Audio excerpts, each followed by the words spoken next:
No, agreed. Excuse me. What do you want to say? Wherever you want to go. Prayer book. Are we going to need that for the Hey, Joe. Hi, Joe. Come join me.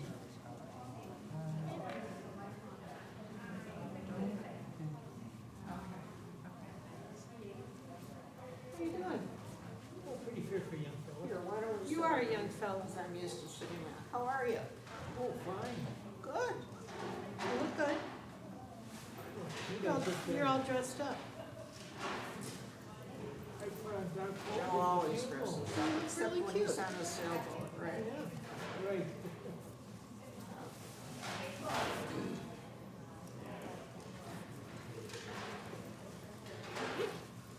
How's your son?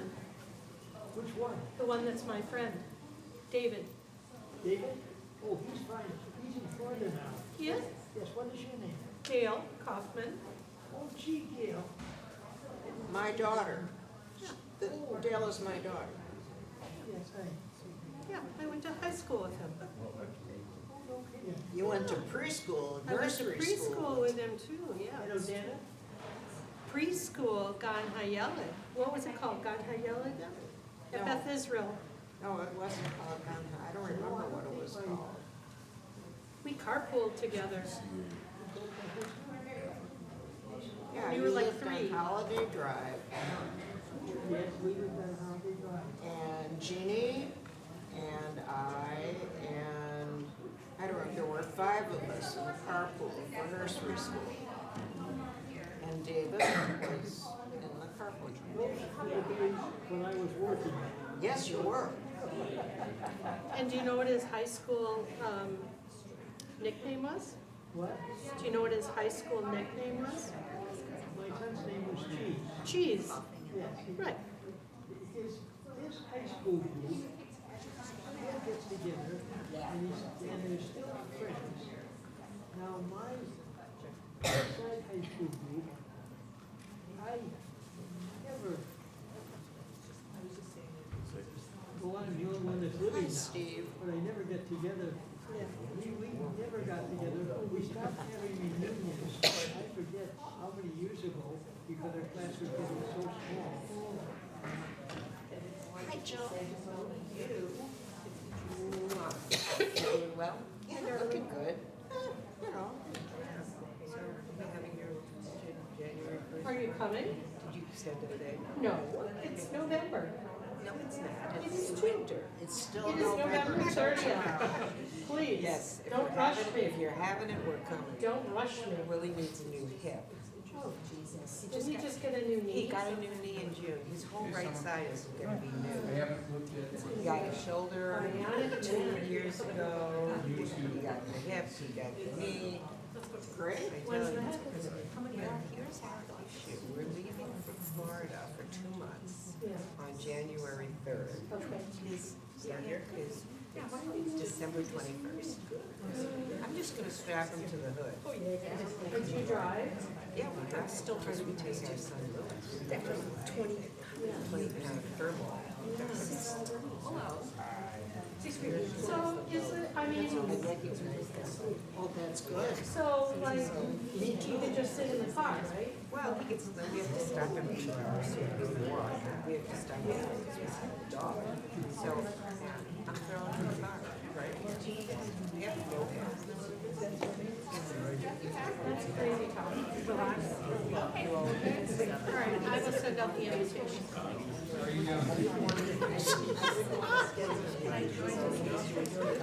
Oh, yes, yes, and so, you know what? No, I don't keep reading. Yes, you do.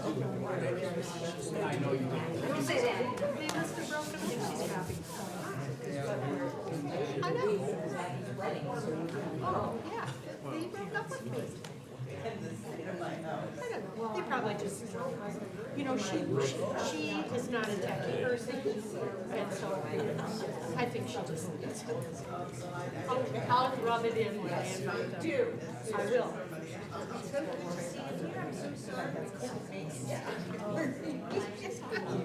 If I would have gotten an invitation. Oh, that's the way to handle it. I'm so sorry I couldn't make it.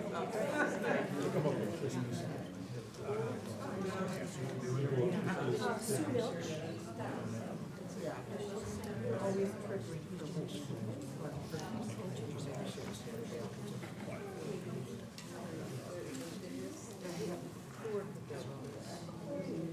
With all your travels.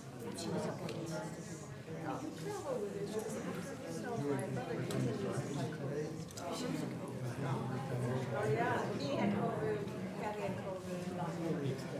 He has not tested positive.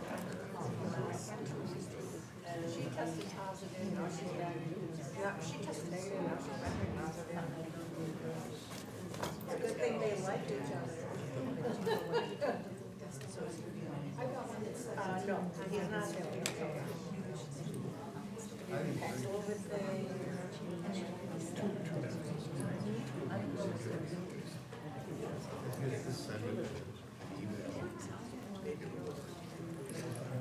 Asshole, absolutely asshole. I didn't get that. Could you try again? No. Okay.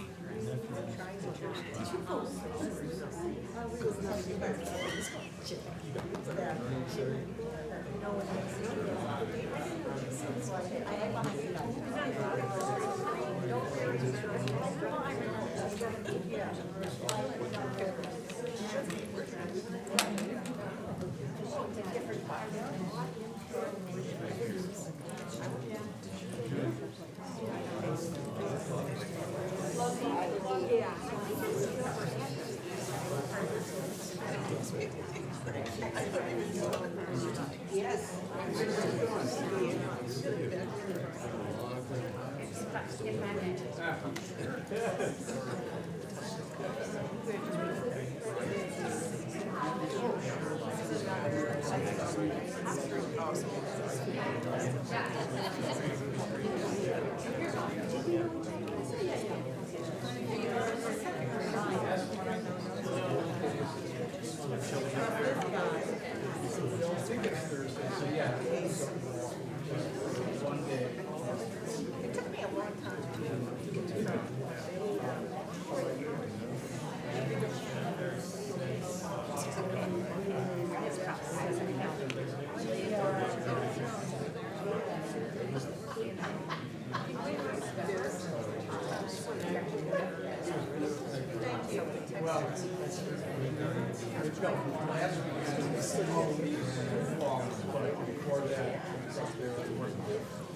She made it really little. I know.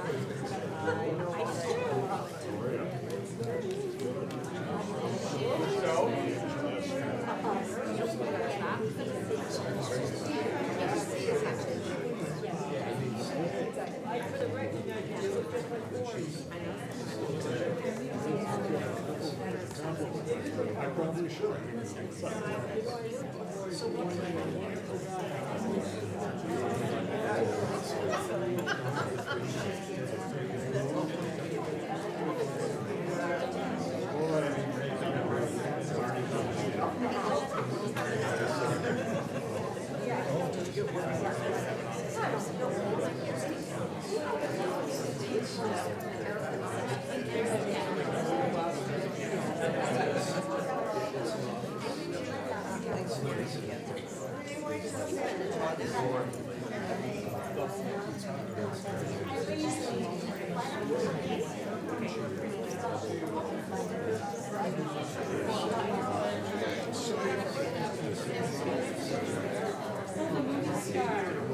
The movie star, can I get your autograph, please? I just saw you on TV. You're fancy. That's a funny birthday. I saw you on TV. It was exciting.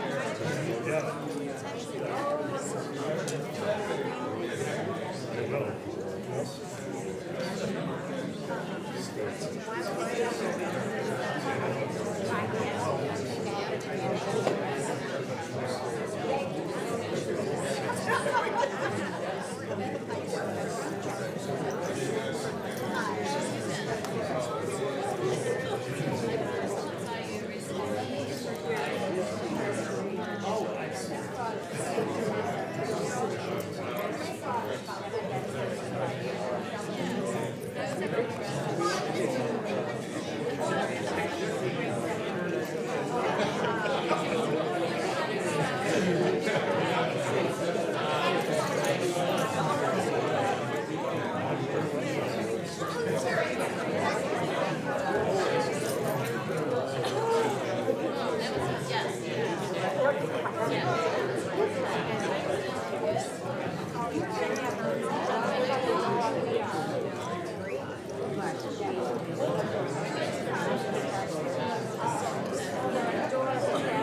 Test with.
Madison is just one big extended family.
morning, everyone.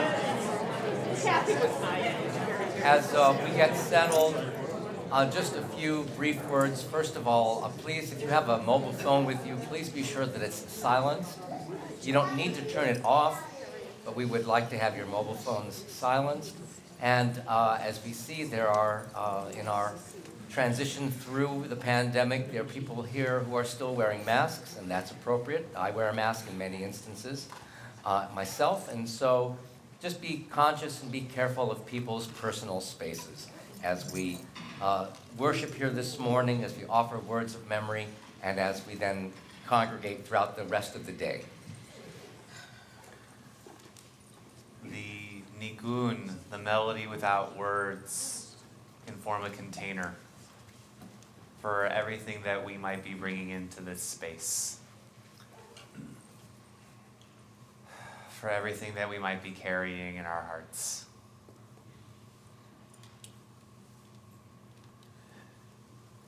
Yada da da da da da. Yada da da da da da. Yada da da da da da. Yada da da da da. Yada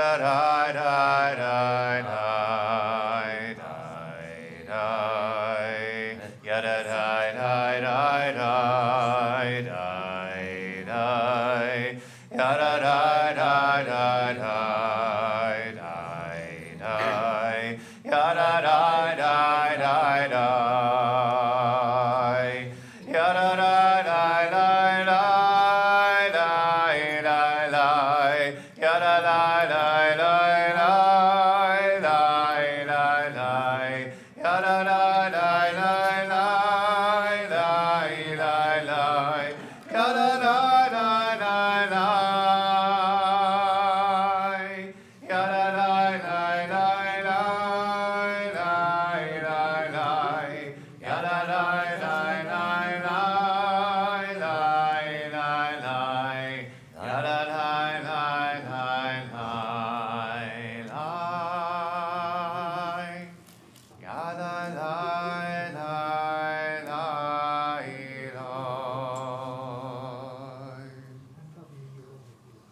Good morning. Marj's spirit is with us in this place. And it is not simply because we are here, although that is a big part of it. Marj is part of this congregation's very lifeblood. Its very origins stem from her family and her husband's family and all those who have then since descended from that nuclear family to all of the families who are here today, because so many of you grew up with the girls and with Marj and Harry, and your parents knew their. It's like this is such a place where family means something so much to everyone here. And yet there are specific family members who are differently connected here at Bethel. So there are many people whom to acknowledge as people who are mourners, people who are rememberers here. So to Lynn and to Chet and Kathy and Judy, Amy and Marty and Jacob and Molly, Alyssa and Greer, Kaylee and Daniel, Randy and Allie, Anna and Eric, Jordan and Martha, Alex and Cecilia, and Andrew and Amara, Noah and Eliana, Zach and Ziggy, and Pam and Marcy. I hope I got everyone. And to all of Marj's loved ones, we offer our presence to you all today. We offer our pledge to be there with you today and in these days that follow. But to the friends of Marj and members of Temple Bethel and the greater Madison Jewish community where Marj was engaged, and those of every community with Marj had her sacred connections, we offer condolences to you over the loss that you feel. We stand together in sadness and consolation with you. And as I say that, too, I would say this for the second time today, because I said it down in the cemetery, and I will say it again here later, that this is a day of telling stories. It is a day of remembering. It is a day of remembering Marj in all her fullness. How she touched our hearts, how she touched this place, how she worked for the agencies and organizations that are represented here in this community today.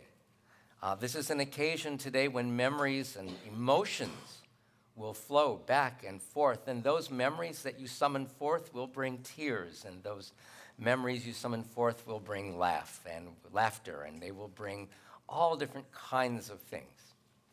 Let them, because that's the purpose of today.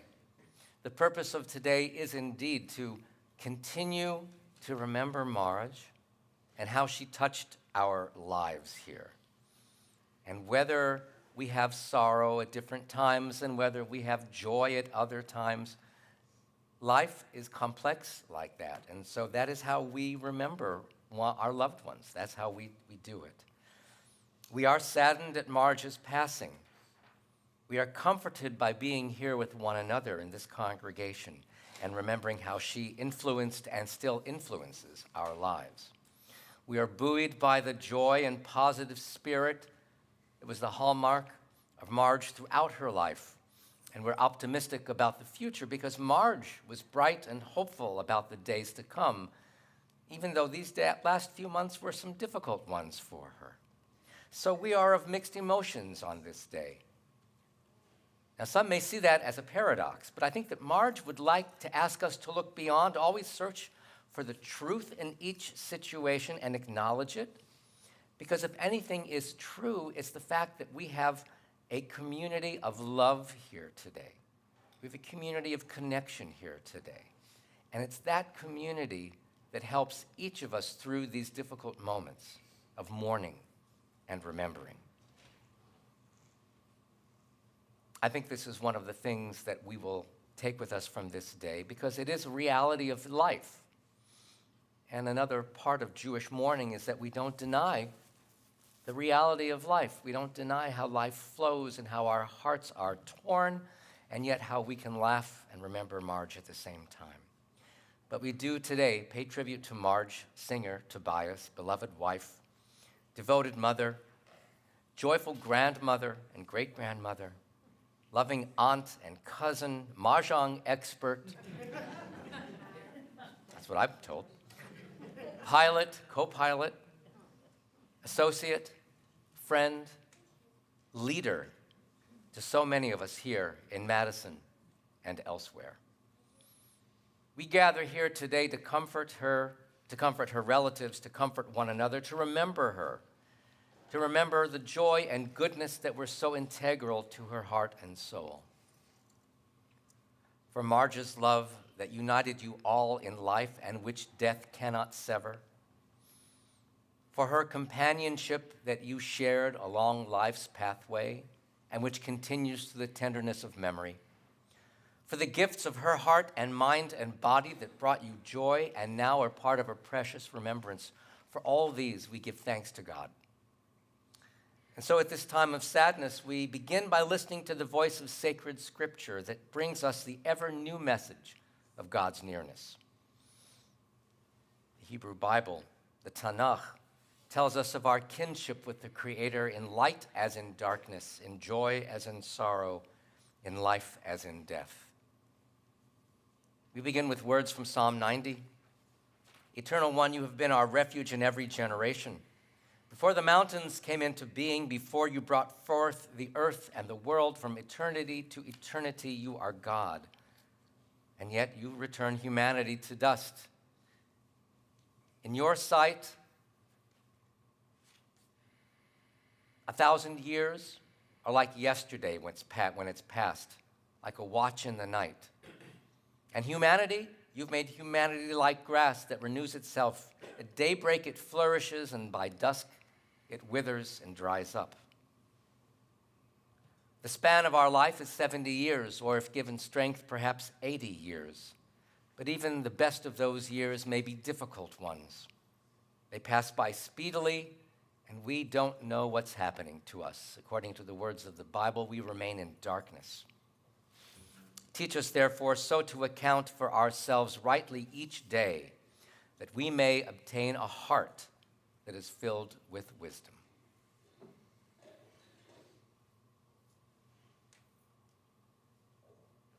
Now we'll offer the 23rd Psalm in Hebrew and then in English.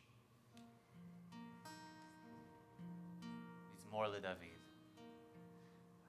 Adonai ro'i lo echsar in od desheyar bitzeni al mei menuchot yenach alheini nafshi yeshovev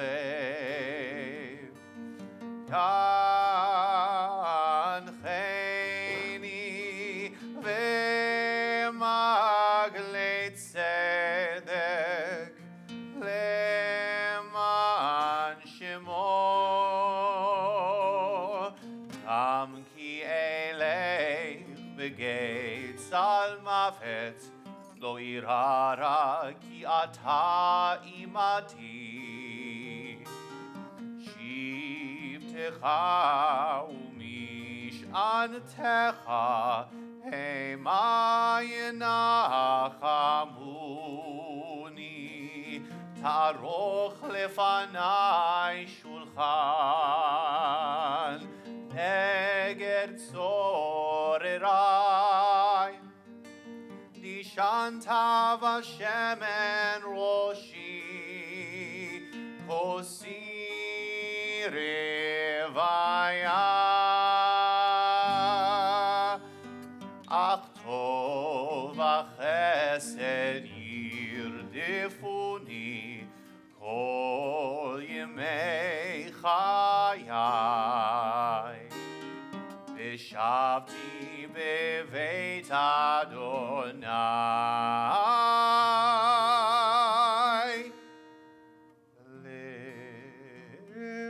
leorech yamim.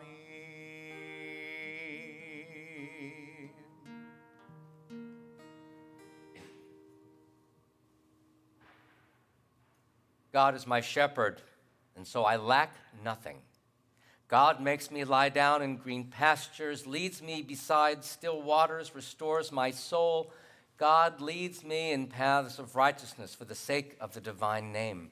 And even when I walk in the valley of the shadow of death, I will fear no evil, for God is with me. God's rod and staff, they come to comfort me.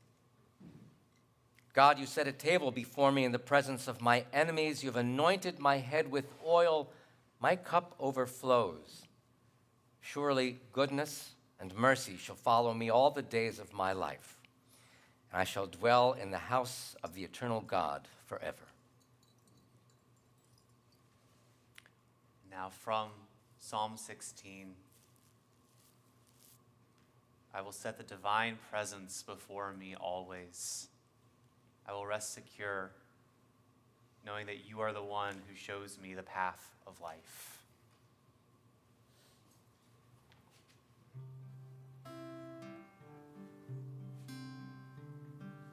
Shiviti Adonai lenegdi tami himimini bal emot lachein samach libi vayagel kevodi af besari yishkol lavetach ki lo tazov nafshi lishol lo titein chasidcha lirot shachat todieni orach chaim Chaim. Sova simachot et panecha ne'imot bimincha netzach. Shiviti Adonai lenegdi tamid imimini bal emot.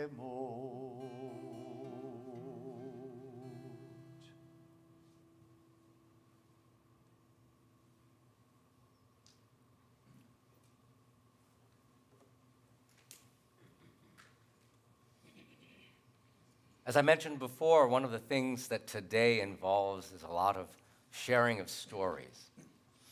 And the family is going to share a lot of stories. They've actually had a lot of experience doing that. And so now it is our whole community's turn to do that as well. And whether you're here in our sanctuary or you're joining us online today or at a different moment in time, please be sure to continue sharing stories about your experiences with Marj, because that's how she lives within us. That's how we continue to understand her and in our own lives grow from our relationship with her. And while I was speaking with Marj's daughters the other day, I was reminded of something about Marj that I actually had noticed about her, but I wasn't able to articulate until now. You see, there have been a few winters when I had the privilege of visiting Marj and Harry in their Palm Desert home for a few days following an annual rabbinic conference that I had attended, and they were always such gracious hosts. And one of the things I recall about these visits was the dynamic of breakfast. Very important. Great bagels and eggs. Marj made nice eggs for me. Beautiful fresh fruit. She had a couple of different fruit trees on their property, and so we had grapefruit and other things. We've talked about what we were going to do that day, what part of Palm Desert we were going to go visit. And Marj, as always, was coiffed and made up. But she was wearing pajamas. Now, I have to say that's an image of Marj I always enjoy because I think it demonstrates both a certain formality and a certain comfort or informality at having even their rabbi around for a few days. She was a very proper person. She was always mischievous a little bit, but always gracious and appropriate. Marj had a grand and expansive joy for life. She was someone clearly comfortable in living as normally as possible, but also in taking risks with new endeavors. She was a consummate volunteer for those causes that moved her. She was fiercely devoted to her family, to her friends, and to her fellow community members. She was a dedicated member and leader of Temple Beth El, a foundational leader in the local Jewish community. She understood and accepted the burdens and benefits of involvement in the Jewish world and appreciated all her Jewish and non-sectarian engagements. Just a word about her synagogue connections. She was a person who was absolutely devoted to her temple life. She enjoyed worship, especially in the classical Reform model, which seeks to elevate Jewish spiritual life to higher planes. Having been raised herself in a classic Reform congregation, Kehilat Anshe Ma'arav, or KAM, in Hyde Park, she learned early the joy and wisdom of progressive faith and social justice service to the community. One of her primary joys and accomplishments was her devotion to and her admiration of her family. Marj was raised as an only child. And although this may or may not have been a conscious decision by her parents, this seemed like a model from which she wanted to depart. So by the age of 29, she had given birth to 4 daughters. 4 daughters. And she and Harry both knew that parenting required a consistent team approach, which they were willing to employ to lead and to guide them. The values that she put forward for her family, for her husband, and for her daughters, and they included philanthropy, the absolute requirement for her children to respect and get along with one another, the obligation to be connected to Jewish life, and the need to support the community through action. I'm told that she set a high bar for the service and love of humanity. As her obituary so beautifully noted, she often paraphrased Rabbi Swarsensky, our founding rabbi here at Temple Beth El, that voluntarism is the rent you pay for the space you take up on this earth. And Marj put this into action through her involvement as, for example, driving an ambulance for the Shorewood Hills EMTs, supervising the warming house for the Shorewood ice rink, devoting hours and hours of Temple Beth El president, and by the way, she was our temple's first woman president and the first woman temple president in this region. She was president of Temple Beth El Sisterhood, and she had a seat on the National Sisterhood Board. She was president of the Madison Jewish Community Council, the precursor of the Jewish Federation of Madison. And she was also involved in so many civic and community duties. And she received honors for all of them. In all, she had 70 years of devoted volunteer service and beloved labors for the causes and interests, again, that moved her. So many of them in the community, and so many of them outside of her home. But she was obviously very devoted to her family and her children. And I referred to this before, too, that there was another aspect of family that she hoped to imbue in her family here, and that was the notion of the community as family. See, she grew up just a short distance from grandparents and her aunts, visiting and interacting with them constantly. So when she and Harry raised their nuclear family, Marj was very happy developing friendships that were centered in this community for people who weren't here originally. Especially here at Temple Beth El, and the faces that I see assembled here today are people who I know knew Marj, and your parents knew Marj, and so that was it's so wonderful to see those who are here today. Because what she tried to do, I think, was to emulate family, again, even for people who weren't from here originally, as we were developing such a society that is so mobile. And we have strayed from the hometown where we grew up, and we are looking for family.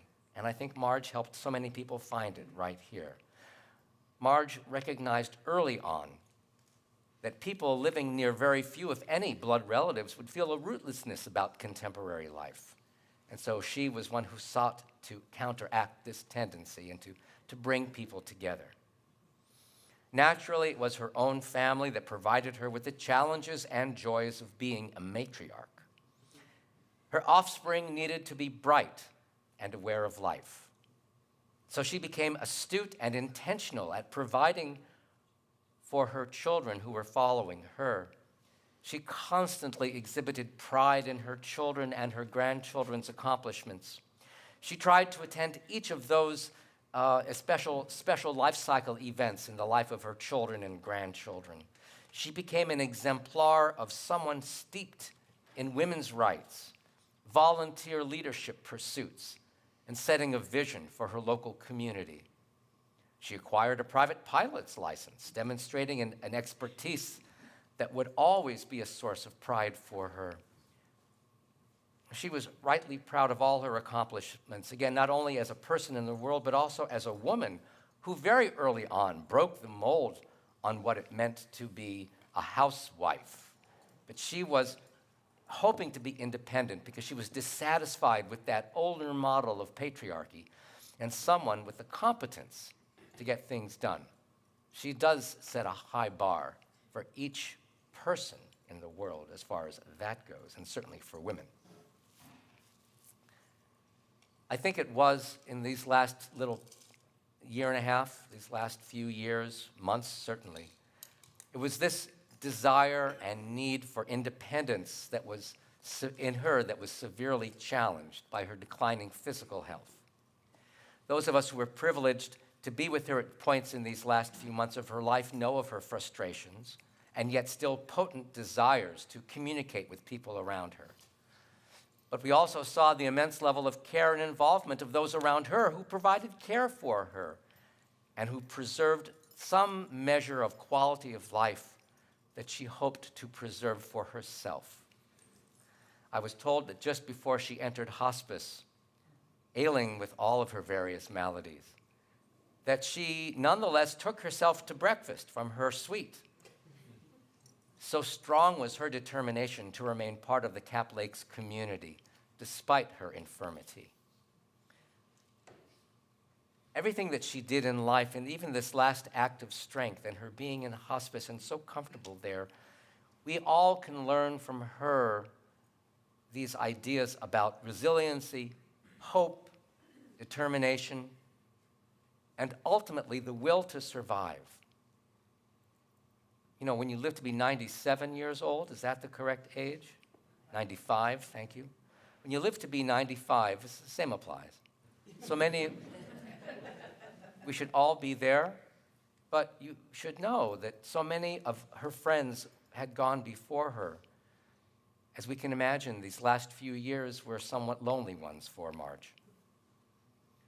But still, she shows us that love for independence and the important connections that we need to make with people can sustain us even at dark moments.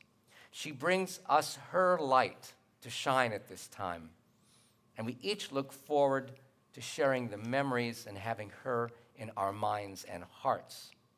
You know, there were innumerable ways in which Marj brought blessing to the world, and countless expressions of praise and thanksgiving and gratitude come from the lips of people in this room. I've heard them already and are going to be with us in days to come. May it be God's will that the strength of Marj's spirit, her sense of family, her sense of playfulness and humor and love, her willingness to strive for the sake of a greater vision with so many other values, we hope that all of those live on within us. There is no better legacy than those remembrances or those that her family now is about to share with us today. May these memories, may Marj's memory always be a blessing. I now want to invite first Marj's daughters to join us. Those who are going to speak with us today, come on up. Microphone is here. We can turn this on. Well, you do only because we want people watching online to hear.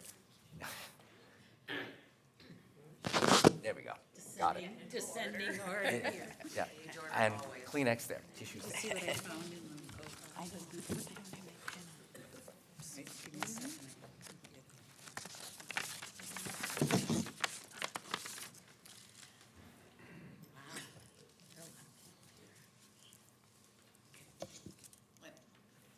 Can you hear me? Okay. For those of you who don't know me, I'm Lynn Tobias, Marjorie and Harry's #1 daughter.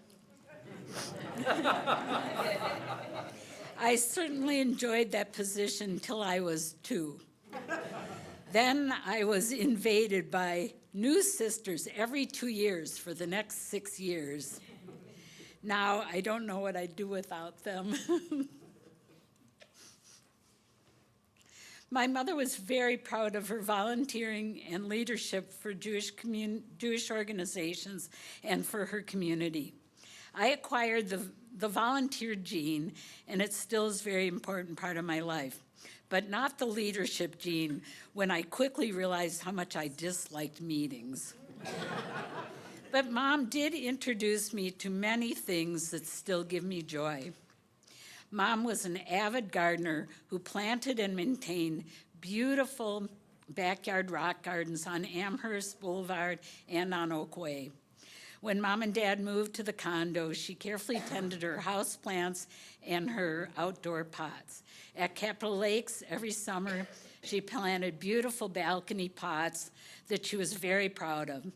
She also enjoyed taking her turn watering and caring for Capitol Lakes plantings on the plaza.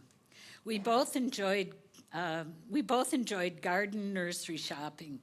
Most recently, I remember the day we went shopping for shrubs and flowers for the cemetery. and made Dad's graveside one of the prettiest sights in the cemetery. When I would visit, we enjoyed what Mom and I called cleaning up Dad. Mom was also an excellent knitter. Over the years, she knit many hats, scarves, mittens, afghans, and sweaters for her kids, and later for grandkids and great-grandkids, too. I think she taught me to knit as a ploy to keep me out of the water when, in the old days, when you thought you could get a cramp and drown when you went swimming after eating. When I was learning to knit, she was always there to fix my mistakes. Because she was left-handed and I am right-handed, I still cast on left-handed, and in my yarn store I taught many knitters to cast on left-handed. She also introduced me to crossword puzzles, jigsaw puzzles, mahjong, and bridge. She was excellent at all. I remember on Sundays, Dad would bring home 2 copies of the Sunday New York Times crossword puzzle, and they would compete to see who could finish first. I think Mom always won that one. Except for bridge, I still enjoy these activities. Mom and Dad also passed on the joy of travel, reading, art appreciating, and collecting, and of course, shopping. We had many fun family trips to New York, Washington, D.C., Florida, Arizona, Colorado, and the Caribbean. Later, the grandkids were included. Occasionally, we had some wild times getting from home to our destinations. We always enjoyed when Mom and Dad visited us in Portland. They would watch Anna and Alex soccer games, marching band, driving to the coast or Mount Hood. They also attended their bar and bat mitzvahs, confirmations, high school and college graduations. Later, when Anna was at Beloit and Alex went to grad school in Madison, they developed a close relationship with their grandmother. Alex often had dinner with Mom on Sunday nights, and she would order extra food so Alex could take home leftovers. There are many memories of growing up, but some of my most fond recent memories are after my kids had grown, I would come visit Mom by myself at Capitol Lakes. She was always happy to have me visit. She would clean out a space in the drawers and closet and with plenty of hangers and a robe to wear to the pool. Sometimes she would leave a chocolate on my pillow, and always cookies in the oven that she never used. In the mornings, we had the tradition of doing the crossword puzzles. We were a pretty good team, but I think she left the easy ones for me. We'd often walk around the Capitol down State Street and hang out at the Union watching the people in sailboats. Usually we'd have a Babcock ice cream too. On the way home, she liked to stop at Kilwin's to get caramel apples covered in pecans. Huh? Not all. There are very few people that are as lucky as I have been to have a living parent at my age. We are the older generation now, which is hard to believe. Don't worry, kids. Your time to be the older generation will come too. Thanks.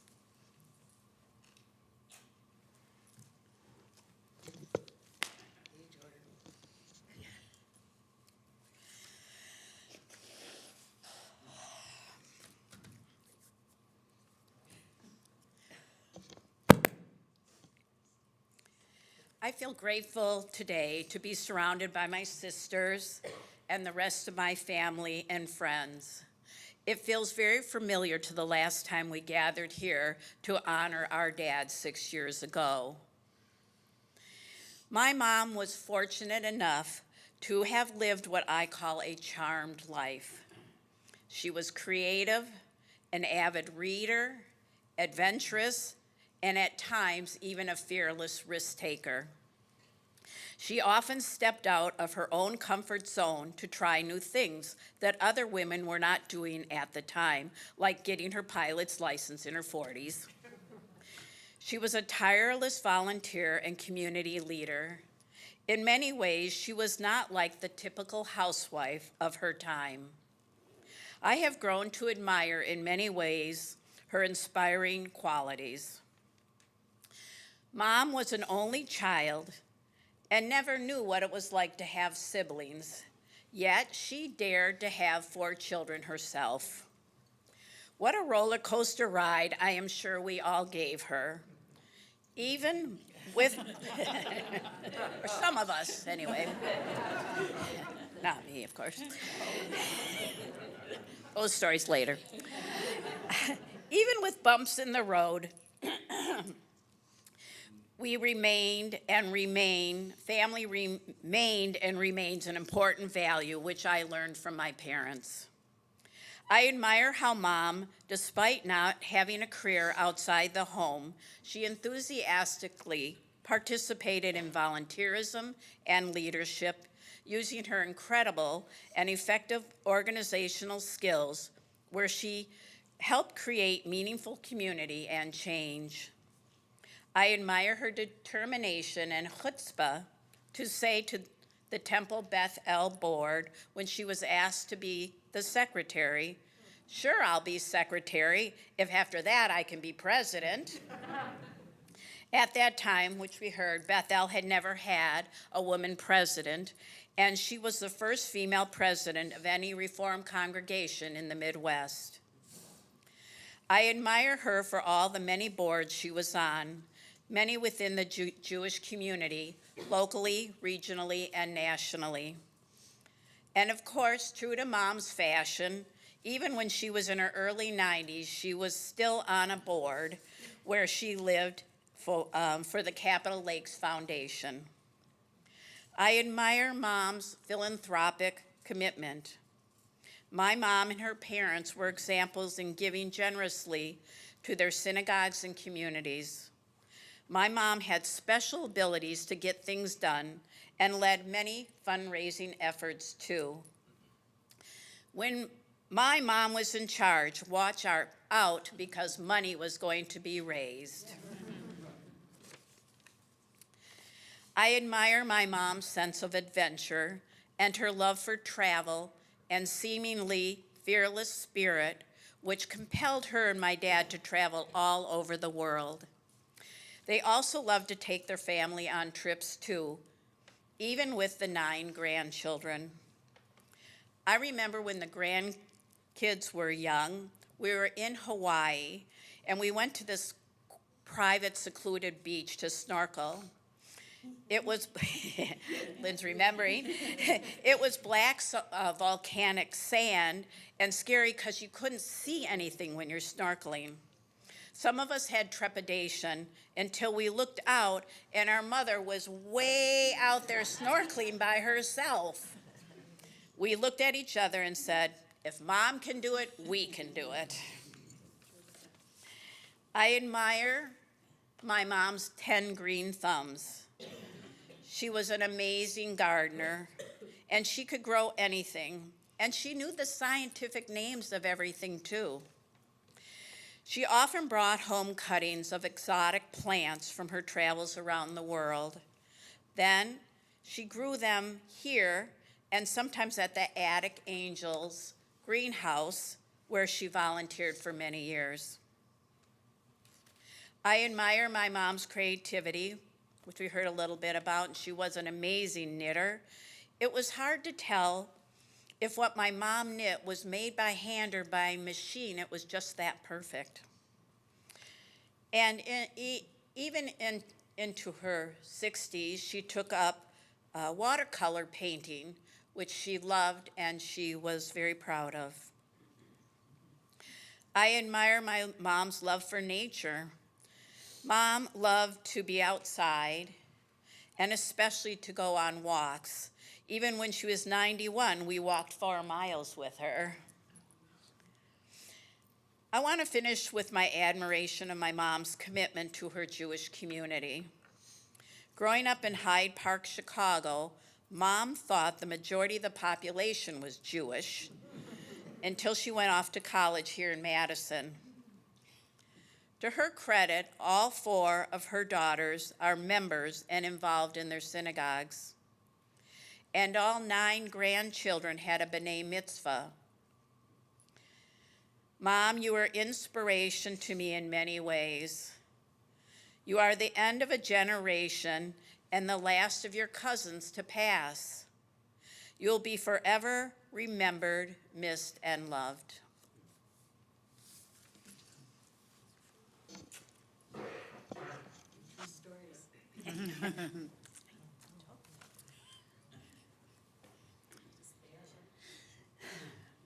Mom was an only child. Although she said that she loved being an only child,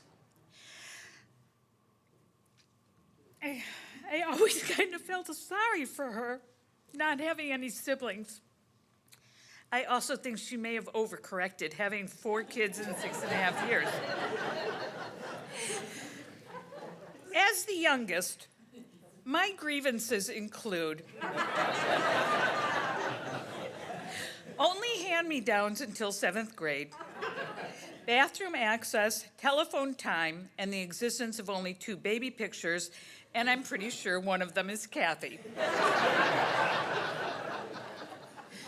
But as they all ventured out into the world, I was left with Mom and Dad.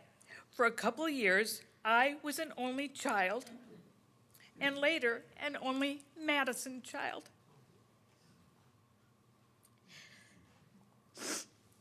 Excuse me. Being the only Tobias girl in Madison had benefits with Mom.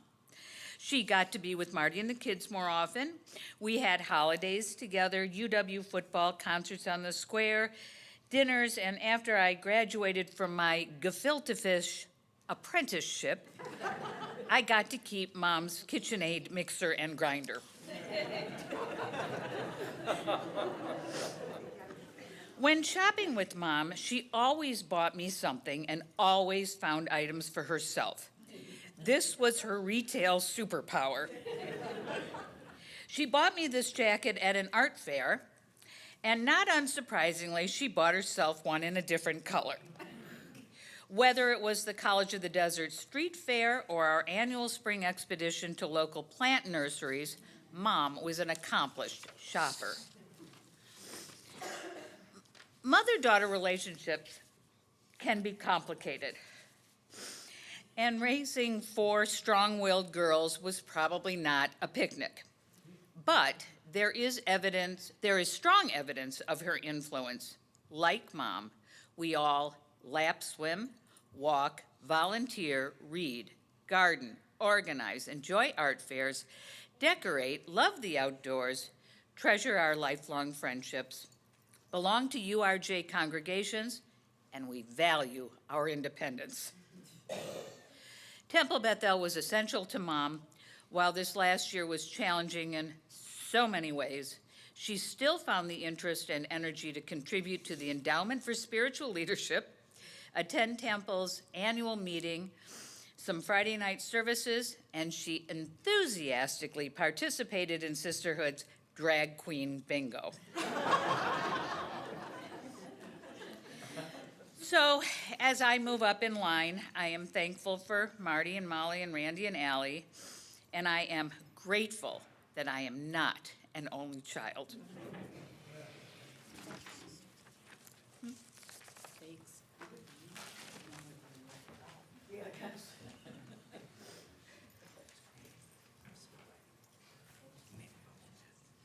I want to invite Molly and Alyssa to come to the bima now. I think I got that right, yes? Yeah.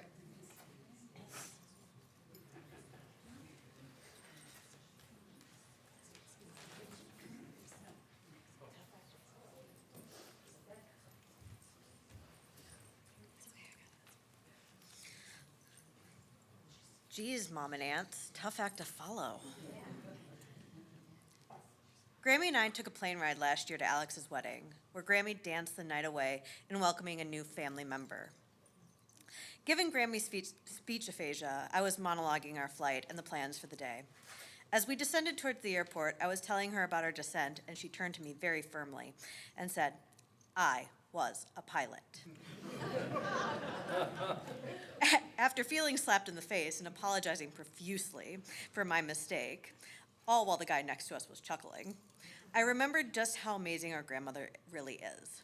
Not every grandchild can say their grandmother was born in 1928, finished college, got her pilot's license, and broke the glass ceiling for women with every step she took. She always defied the definition of aging. She has been an inspiration and has been the most resilient, accomplished, and steadfast matriarch in our family. With every new chapter of her life, she found a mission, an interest, and a hobby. From her abundant work on boards, her knitting, her unmatched green thumb, painting, and of course, speed walking, she was always on the go. Our Grammy paved the way for her daughters and granddaughters and grandsons to become leaders and really strong people. She became the first female president of the synagogue. When I asked her about it, she said that they initially asked her to become the secretary of the temple board. She said only if she could become vice president and president afterwards. The men had never thought about having a woman in leadership. She set the terms. They accepted it. It paved the way for other women to become leaders at Temple Bethel and allowed my mom to go on to become the third generation of our family to be the temple president. This week, my cousins and I got together to talk about all the great times we've had with our Grammy. We have vivid memories of visiting our grandparents in Madison for Thanksgiving dinners, sparklers on the 4th of July, and we flew out to Palm Desert every year, where we went swimming every day, had lunch at Bogey's, drove out to the Date Farm and Museum, went shopping at the College of the Desert Market, and really enjoyed hibachi dinners. Bringing the family together was always important to our grandparents. There were so many vacations and get-togethers that it was hard for us to choose just one of our favorites. Bringing us together for trips and holidays and every celebration you can think of not only brought us closer as cousins, but made us inseparable friends. She made our childhoods magical. She greeted our visits with cookies, Eggo waffles, fireworks in the streets, trips for ice cream. In the mornings, her kitchen always smelled of coffee and peanut butter raisin toast. And in the evenings, she would watch us run up and down the golf course greens. Grammy loved being a grandparent. No matter what, she always had the finger on the pulse when it came to her grandchildren. Whether it was our careers, our partners, or our travels, she was always engaged with us no matter where we were. Each of our respective homes boast a slew of Grammy originals. Her paintings, as she became an avid watercolor artist into her 70s and 80s and 90s. But she had always been an artist. In becoming a grandmother to each of us, she created beautiful needle points that we each have in our rooms, knitted baby blankets and sweaters. And no matter what the celebration, Grammy was always there with a few tissues for her tears of joy and her highly fashionable and trendy outfits. She had a style of her own that always complemented the era and the event. Our Grammy and Papa were resolute in their commitment to Jewish community and faith. They taught us that the preservation of the Jewish community is active work, and that it took our continued commitment to the values of tzedakah, charity, and tikkun olam, healing the world, to keep our Jewish faith alive in ourselves and in the world around us. Whether it be here at Temple Bethel or in her Palm Desert synagogue, they showed up, they participated, and they brought friends. As each grandchild got bar or bat mitzvahed, It seemed that they descended upon the weekend celebration with every Jewish person they had ever met. They embraced every grandchild's synagogue as their own, and by extension, our Grammy and Papa showed us their love of the Jewish community and the value of Lador Vador, generation to generation. We have loved and been loved deeply by our grandmother. We will miss her energy, her smile, her endearing legacy will live on through us. If we've learned anything from our family's leading lady, it's to stand steadfast, stubborn, and strong in your convictions, and to always, always keep M&Ms, no matter how stale they may be, in the candy dish.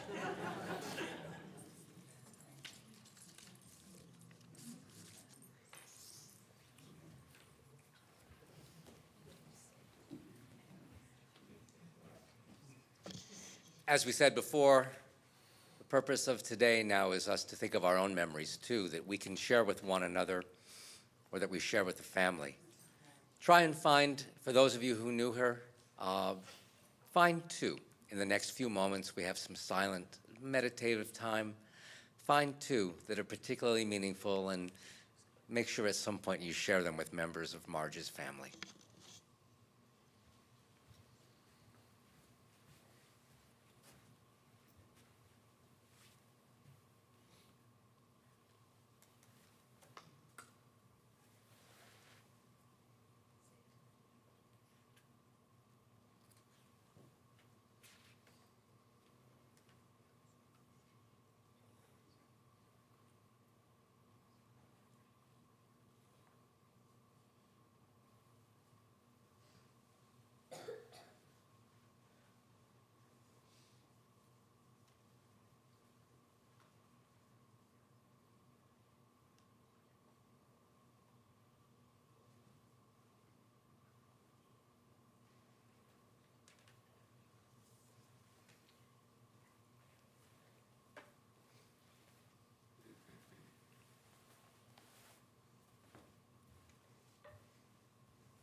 In doing and in dreaming, you've been dropping seeds behind you that will flower in due time. You will never know all the change that you helped sow, but just know that it's happening all the time. You will never know all the beauty you helped grow, but just know that it's happening all the time. All the time. All the time. All the time. All the time.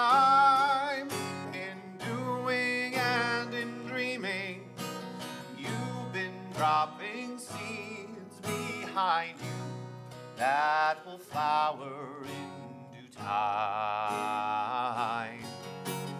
You will never know all the change that you helped sow, but just know that it's happening all the time.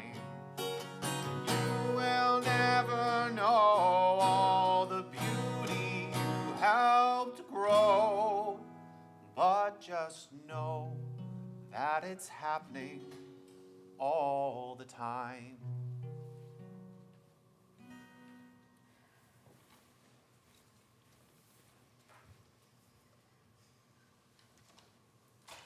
Birth is a beginning, and death a destination, and life is a journey, from childhood to maturity and youth to age, from innocence to awareness and ignorance to knowing, from foolishness to discretion and then perhaps to wisdom, from weakness to strength, or from strength to weakness and often back again, from health to sickness, and we pray to health again, from offense to forgiveness, from loneliness to love, from joy to gratitude, from pain to compassion, from grief to understanding, from fear to faith, from defeat to defeat to defeat, until, not looking backwards or ahead, we see that victory lies not at some high point along the way, but in having made the journey, step by step, a sacred pilgrimage. Birth is a beginning and death a destination, and life is a journey from birth to death to life everlasting. We invite you to rise in body and or in spirit for El Malei Rachamim and the Mourner's Kaddish.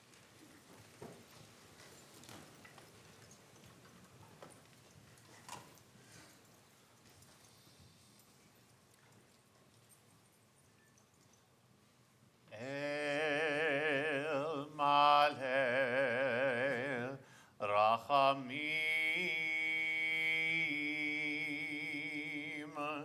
Ametzei Shochein Bameromim Ametzei Menucha Nechona Tachat Kanfei HaShechina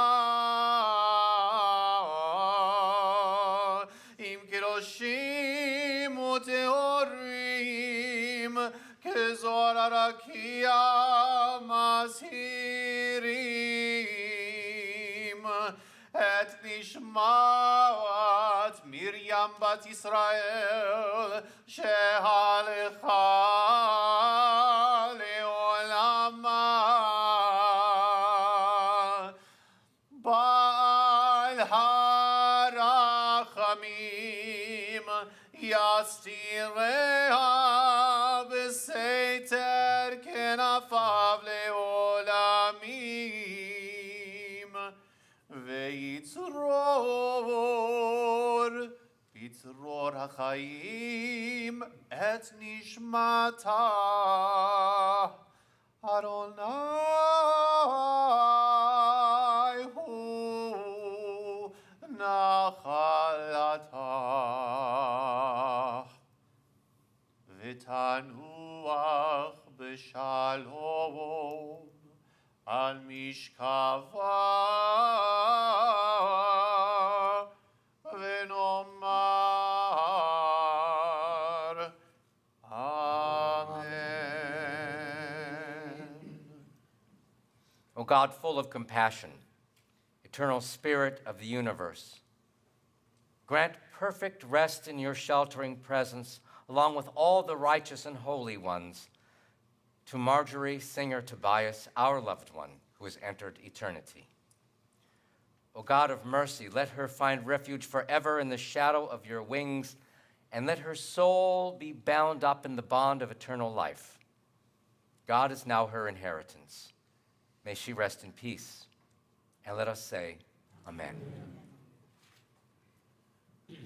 Yitgadal, Yitgadash, Shemei Rabbah, Be'alma divra chirute ve'yamlich malchute, B'chayechon uvyomechon, Uv'chaye dechol Beit Yisrael, Ba'agala uvizman kariv ve'imru Amen. Yehi Shemei Rabbah mevarach le'alam ulalmei almaya. Yitbarach v'yishtabach v'yitpa'ar v'yitromam v'yitnaseh v'yithadar v'yit'aleh v'yithalal Shemei d'kudsha b'richu le'ela min kol birchata v'shirata tushbechata v'nechemata da'amiran be'alma v'imru Amen. Yehi shlama rabba min shmaya v'chayim aleinu ve'al kol Yisrael v'imru Amen. Oseh shalom bimromav, hu ya'aseh shalom, aleinu ve'al kol Yisrael ve'al kol yoshvei tevel v'imru Amen. The service now concludes. Please be with Marj and Marj's family today as we all envelop all of them in our arms.